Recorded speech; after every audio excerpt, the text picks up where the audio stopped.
It is a lovely, lovely sunny day here at Stamford Bridge, which means we have to do our YouTube exclusive here on Stadium Astro. Matt Jarvis and Scott Minto alongside me for this one. I'm going to start with Chelsea since we are at Stamford Bridge here today. Obviously, the season didn't pan out as what was intended. They were one of the title favourites. At the moment, that looks like it's got to be theirs. They're out of the Champions League. They lost in the League Cup. The only saving grace would be that FA Cup final. But how much of a failure, in comparison to the initial expectations, Scott, do you think Chelsea's season has been? Yeah, thanks for bringing all that up, Michelle, yes. But you're absolutely right, because the expectations were at the very start of the season to be winning the Premier League title and retaining the Champions League.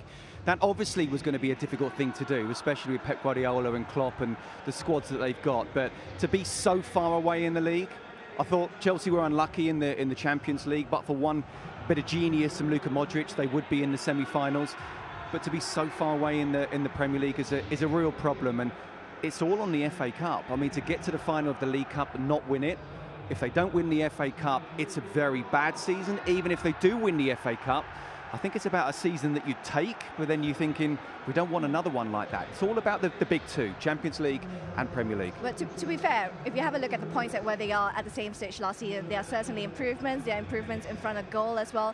They've played essentially almost every single match that's possible to be played, except for the Champions League semi-final and the final. Obviously, they made it to the Cup final for the League Cup. They're making it to the FA Cup. Would you consider it a failure in that regard? I think if you're a Chelsea fan, you want trophies. I think that's the ultimate thing for a club. At the moment, they want to win trophies. Winning the Champions League, they've got to be, as Scott said, you've got to be closer in the league. I think that was when they look in the summer and they brought Lukaku in. That was the aim, to get back and win the Premier League. And they're nowhere near the Liverpool and the Chelsea at the moment, and that's performances and points. Obviously, there have been key injuries, particularly to both the wing backs back around in December, that really derailed their season. But if you look at the activities in the summer, as you mentioned, they brought in Lukaku, so expectations were higher. But then you look at City and Liverpool. Yes, they brought in players, but they weren't players that was meant to change the entire side. It was just minor improvements here and there. So you'd think that Chelsea would have a bigger fight against those two. Why do you think that isn't the case? Well, Matt's touched on it. I mean, it's two words: Romelu Lukaku. He was the icing on the cake. You're talking about he's joining after what was two fantastic seasons for Inter. He's joining the Champions League winners. So, he was going to be the person to get them to be Premier League winners and Champions League winners again. And we've talked about it, Michelle. We've talked about it. I mean, and with Adam as well on Astro. Do you think he was a Thomas Tuchel signing? Honestly, no. I think Thomas Tuchel would have accepted that signing, definitely. I don't know anyone who didn't accept it. What he did in Inter was just amazing. And you're thinking, yeah, not only has he been in great form and probably thinking he's a ready-made world-class player finally now, but he's also got a point to prove in the Premier League because it didn't work for him for Manchester United. So it's been really disappointing. And obviously on Astro, I spoke to Thomas and you could see how short his answer was, that he wasn't happy about what happened. And then the interview came out with Sky Italia as well. That's been the major issue, getting the best out of him. But also defensively, actually, they've not been as good. They've been conceding goals, been making individual errors. They don't look as solid as they were last season. So there's no doubt about it, Thomas Tuchel has got some work to do over the summer, especially with a lot of defenders out of contract. So it's going to be an interesting summer. Even Edouard Mendy as well, making a couple of mistakes that led to go, which is very, very uncharacteristic for him, considering how big of an influence he was in that back line last season. I think, since there was so much pressure on him when he first come, because they were having a lot of problems with the goalkeeper, and then he's come in and he's been sensational. He really has. He's been a revelation to them in the back four. He's been confident.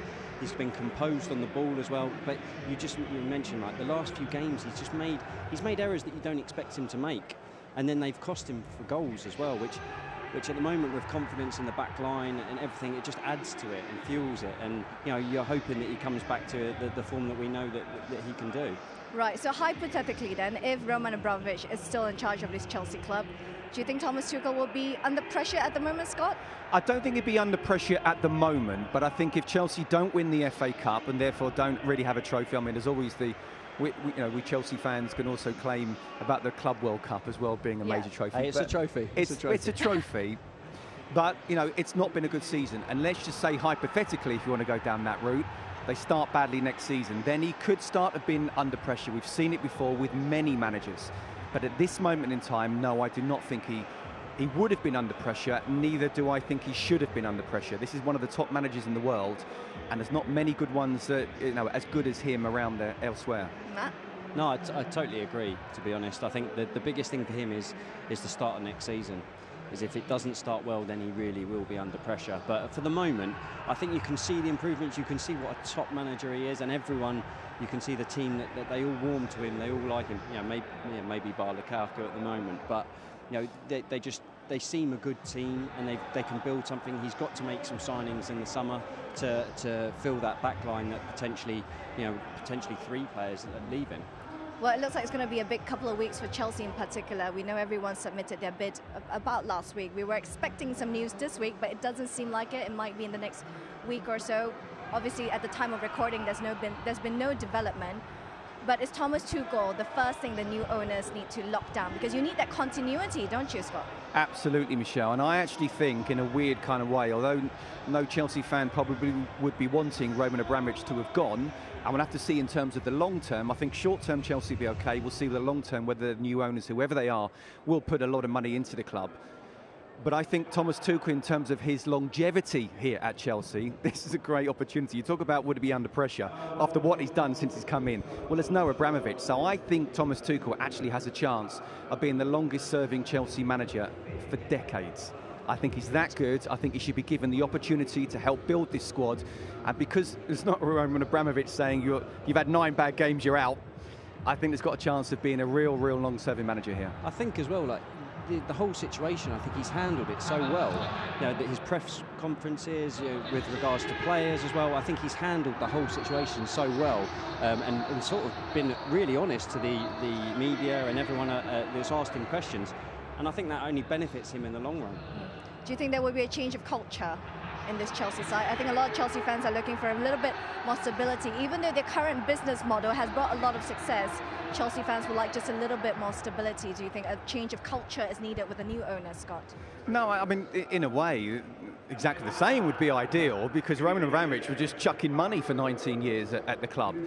So I don't think a change is needed at all. And I think if you're talking about any change in stability. In terms of sticking with a manager for the longer term, in terms of rebuilding it rather than being so ruthless, you know? Absolutely. Do you know what? It feels so wrong, and you hear lots of people saying you've got to give managers chance and how can you embed things for the long term. But Roman Abramovich is the one person who's bucked the trend. He's sacked managers when perhaps you're thinking, oof, that's harsh, and yet this new man coming in has still got and won trophies. I was just talking to Roberto Di Matteo the other day. I think he was the perfect example of how ruthless that is. A former teammate of mine, Robbie, and he was definitely harshly treated, and yet the next man comes in and does a great job. So, look, I think you can't give Roman Abramovich stick for that, but I think that really the model is keep the right manager in place and keep him in for as long as possible, and I genuinely believe Thomas Tuchel is that man. Matt, do you agree? Yeah, totally. What he's done at the club since he's been here has been great. Trophies straight in. He's built that, put his philosophy onto the pitch, and everyone's took to it, and he's still developing players as well. So, and a couple of good signings. So it's everything there for him to do well. And if he gets to the right time, he's going to build a fantastic squad to go and win some trophies. His biggest conundrum, I mean, he's got 2, and obviously, as Matt alluded to there, the 3 players, Azpilicueta, Rudiger, and Christensen, all out of contract. Are Chelsea prepared to let all of them go? It wouldn't bother me so much, Christensen, and Azpilicueta's been a fantastic servant, but if he goes, then okay. Rudiger, for me, has to stay. He should be given whatever he's asked for. And I know that the club don't necessarily see defenders as kind of sexy as the strikers. I obviously will say that's different, because if you keep a clean sheet, you only need 1 goal to win the game. But generally speaking, it's Lukaku. Got to get the best out of Lukaku, and Chelsea will be right up there. Many thanks then to Matt once again, and to Scott as well. This is, of course, your YouTube exclusive on Stadium Astro. Keep following us on social media for more exclusive content. Till next time.